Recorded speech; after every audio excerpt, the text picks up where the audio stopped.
কেমন লাগছে?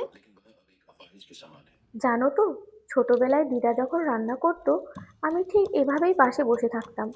দিদা বলতো, এলাচ, দারচিনি, লবঙ্গ, গোলমরিচ, এগুলোই হলো রান্নার প্রাণ।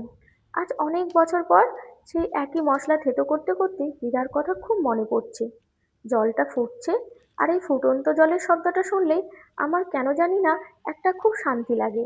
দিদা বলতো, ভাতে একটু লেবুর রস দিবি, দেখবি ভাতগুলো খুব ঝরঝরে হবে।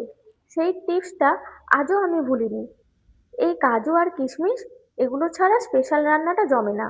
আমার বরটা আবার মিষ্টি মিষ্টি খেতে খুবই ভালোবাসে, তাই ওর জন্যই একটু বেশি করে দিলাম। কড়াতে যখন বাটার আর তেলটা গরম হয়ে গেল, আর কাজুগুলো যখন ছ্যাঁক করে ওঠে, উফ, ওই গন্ধটা সারা বাড়িতে যেন মম করে। মনে হয় পুজোর দিন। এবার গরম গরম ভাতটা ঢেলে দিলাম।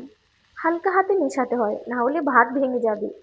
রান্না যেমন যত্ন করে করতে হয়, সম্পর্কগুলোও ঠিক একই রকমই যত্ন করে রাখতে হয়।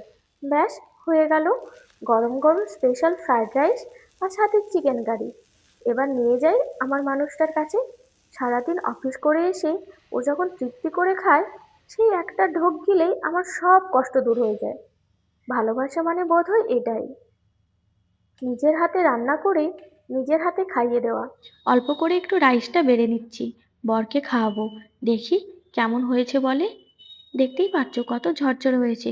তোমরাও কিন্তু এরকম ভাবে রান্না করো, আর কেমন হয়েছে অবশ্যই আমায় কমেন্ট করে জানিও। হুম।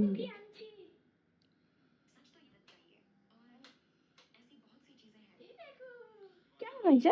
কে বলো? কে বলো?